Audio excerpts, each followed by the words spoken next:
Hey guys, thanks for tuning in this evening. You know, a song I've been listening to on repeat lately is Good Times, Bad Times by Led Zeppelin. Love the song, love the band. This video is about L'Odyssée pour Homme Intense by Issey Miyake. So, Issey Miyake is known for L'Odyssée, right? It's the one that looks like this, and it's the one that smells like this. When you think of Issey Miyake, that's probably the fragrance that first comes to mind. That one is an absolute modern classic as far as fresh summer fragrances go. Very citric, it's a little bit floral, aquatic, fresh. Like I said, smells a little bit like Acqua di Gio. This intense version takes aspects of that and turns them up. I'm gonna be going over all of that in this video.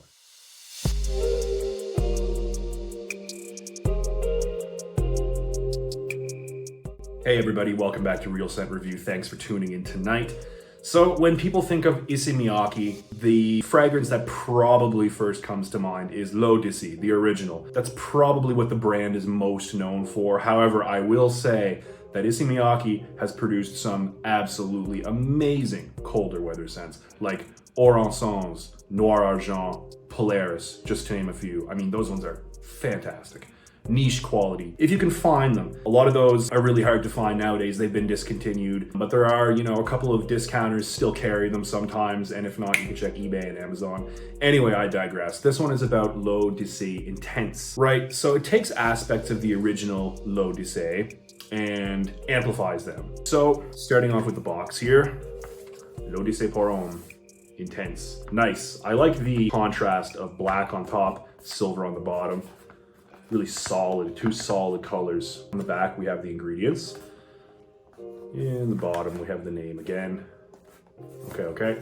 Gonna get this open. I gotta say, one of my favorite parts of Issey Miyake fragrances, the bottles. I think they're really, really sharp looking. Love them. They kind of remind me of that, the building in downtown Shanghai. I forget the name. That's what the bottles remind me of. So anyway, here we have the removable cap. It's plastic, it's quite tall and slim. And then we have the bottle itself.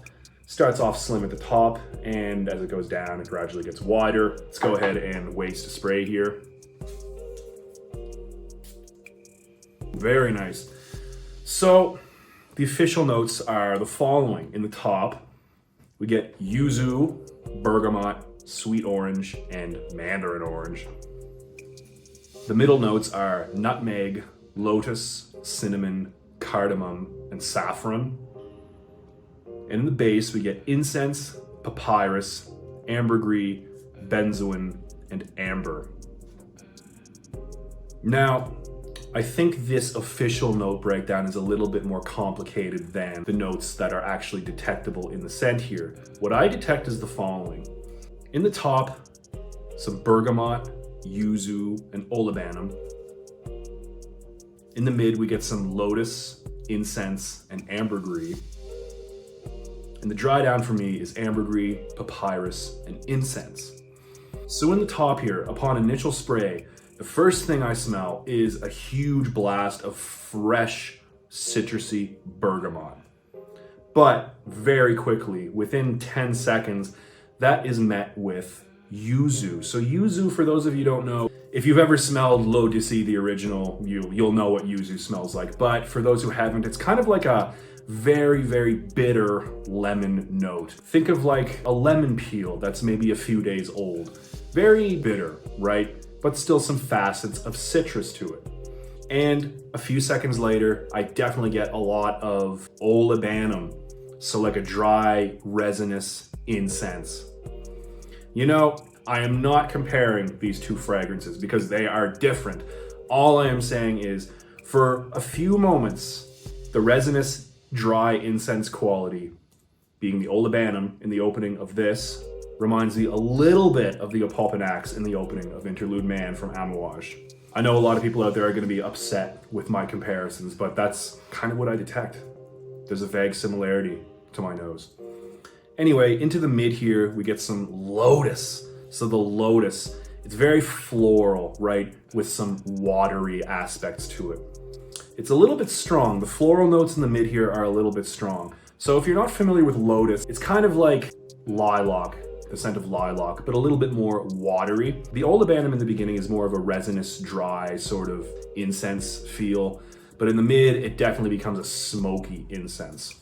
So that paired with the lotus and the ambergris in the mid, give it a very smoky, floral, but at the same time, slightly aquatic feel because of the watery accords of the lotus and also the salty, aquatic ambergris.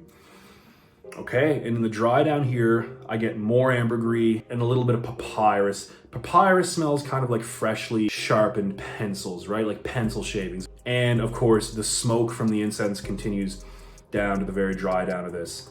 Awesome fragrance. Now, in the dry down here, it might smell not as exotic as the opening and the mid of this fragrance. You know, there are a lot of fragrances out there, especially in the blue aquatic genre, that have a pretty similar dry down of, you know, incense, papyrus, and ambergris. You know, that's been done before. This isn't anything really revolutionary. Although this did come out before some of the big names like Dior Sauvage and Bleu de Chanel, for example. The dry down, I will admit, is not the most unique dry down. It still smells awesome though. But it's the beginning and the mid of this scent that really makes it absolutely fascinating to my nose. So like I said, it takes facets of the original and amplifies them. So in the original, yes, yuzu is the first thing you get. And yuzu is very prominent in the opening of this one too. The yuzu in this is turned up considerably compared to the original L'Odyssey. It's very bitter in the opening here, and mixed with that resinous olibanum that smells kind of like a dry incense in a way, might not be everybody's cup of tea. And in the mid here, the lotus is turned way up as well, you know, mixed with that smoky incense, gives it a very smoky floral feeling. Also not going to be everybody's cup of tea, especially if you're not a fan of lilacs. If you don't like lilacs, you're probably going to dislike this scent. Even though lilac's not an official note, the mixture of, like I said, the watery lotus and the incense kind of gives an impression of lilac to my nose. And of course, the ambergris in the mid just lightens it up enough to where this is still technically a fresh fragrance, but it has some real depth, real resinous qualities and smoky qualities to it. I love this one. This is super unique. However, its uniqueness means that maybe it's not the most versatile scent out there. I don't think many younger guys are gonna like this. I think this is a very mature scent. Although it is an aquatic freshie, it has depth, it has smoke, it has resinous qualities, and it has some pretty prominent florals. This isn't one for younger guys. I'd say ages 30 plus for men. Definitely leans formal, although it is fresh, although it is slightly aquatic, definitely has a little bit of depth to it. That's, like I said, more suited towards formal occasions in the warmer weather, I would say. So versatility, not super versatile, definitely not as versatile as the original L'Odyssey. However, I think that if you're a fan of aquatic freshies with citrus notes, but you're just a little bit tired of everything on the market is absolutely saturated with fresh aquatic citrusy colognes for the warmer weather. This one here is a step up from all the rest. This is a very unique one. Absolutely love this one. Gonna be getting a lot of use out of this one in the upcoming warmer weather. Can't wait. I mean, I already wear it, but I'm gonna continue wearing it all the time. Yeah, so performance on this one. Performance is actually very good. For the first hour, it projects about an arm's length. And after the first hour, it dies down to about an elbow's length projection, and that lasts for another hour. So the first 2 hours, good projection. And the longevity, total longevity on my skin is about 8 hours, maybe even a little bit more than 8 hours, depending on how humid the air is and a bunch of other factors. But all in all, performance, very good. And the price, a 125 milliliter bottle can be had for $35 US on Fragrance Net. Gonna post the link below this video. And so this is another example of absolutely huge value for money here. This absolutely, to my nose, smells like a niche fragrance. This smells like it costs over $100 to me.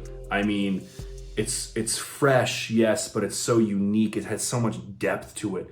This is really unique. I guarantee not a lot of people are gonna be wearing this out there. So if you're looking to really stand out, but still remain fresh, this one is gonna be one that you want to check out. But I will say, again, I will reiterate, that although this has a lot of fresh, citrusy, aquatic aspects to it, the smoke and the florals might not be everybody's cup of tea. So I would say this is one for experienced noses, but if you fit into that category, this is one you absolutely cannot pass up. And at this price, why would you anyway?